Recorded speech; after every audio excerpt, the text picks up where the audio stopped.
নৌকা মার্কার দিন শেষ, দাড়িপাল্লার দিন শুরু। এই বাংলাদেশে হিন্দু মুসলমান জামাত ইসলামের কাছে সুরক্ষা থাকবে, নিরাপদ থাকবে। গত 1 ডিসেম্বর খুলনা শিববাড়িতে ইসলামী 8 দলের বিভাগীয় সমাবেশে প্রধান অতিথি হিসেবে যোগ দেন জামায়াতে ইসলামীর আমির ডক্টর শফিকুর রহমান। হেলিকপ্টার থেকে নেমে সবার সাথে যখন শুভেচ্ছা বিনিময় করেন, তখন সেখানে উপস্থিত ছিলেন কৃষ্ণ নন্দী এবং একই মঞ্চে দেখা যায় তাদের। সমাবেশ শেষে জামায়াতে আমির ও সেক্রেটারির সাথে একান্ত আলাপ করেন তিনি। কৃষ্ণ নন্দীকে ওই দিনেই জামায়াতে ইসলামীর আমির ডক্টর শফিকুর রহমান এবং সেক্রেটারি গোলাম মিয়া পরওয়ার তার হাতে খুলনা 1 আসনের দাড়িপাল্লা তুলে দেন বলে জানান তিনি। আসন্ন ত্রয়োদশ জাতীয় সংসদ নির্বাচনে একটি আসনে এবার প্রথমবারের মতো একজন হিন্দু ধর্মাবলম্বীকে প্রার্থী হিসেবে ঘোষণা করেছে জামায়াতে ইসলামী। খুলনার দাকুব ও বটিয়াঘাটা নিয়ে গঠিত খুলনা 1 আসনে কৃষ্ণ নন্দীকে এ মনোনয়ন দেওয়া হয়েছে। তিনি ডুমুরিয়া উপজেলা জামায়াতের হিন্দু কমিটির সভাপতি। মানুষের মনে প্রশ্ন এখন একটাই, কে এই কৃষ্ণ নন্দী? কেনই বা তাকে জামায়াতের প্রার্থী হিসেবে চূড়ান্ত করা হলো?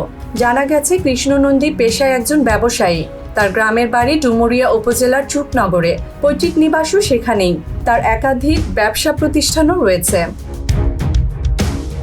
স্থানীয় মানুষের অভিযোগ, বিগত আওয়ামী লীগ সরকারের আমলে কৃষ্ণ নন্দী ছিলেন সাবেক মৎস্য ও প্রাণী সম্পদ মন্ত্রী নারায়ণ চন্দ্রের ঘনিষ্ঠজন। 5ই আগস্ট এর পরে তাকে জামায়াতের বিভিন্ন সভা সমাবেশে দেখা যায়। জামায়াতে ইসলামীর সাথে তার সম্পর্ক মোটেও নতুন কিছু নয়। অনেকেই মনে করেন জামায়াতে ইসলামীর সেক্রেটারি মিয়া গোলাম পরোয়ারের সাথেও রয়েছে তার ঘনিষ্ঠতা।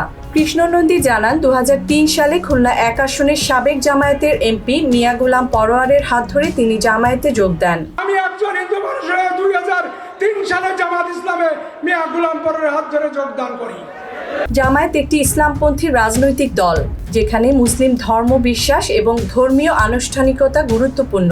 দলটির উপরের স্তরে উঠতে কিংবা নেতৃত্বের জায়গা পেতে ধর্মীয় বিষয়গুলো মূল ভূমিকা পালন করে থাকে।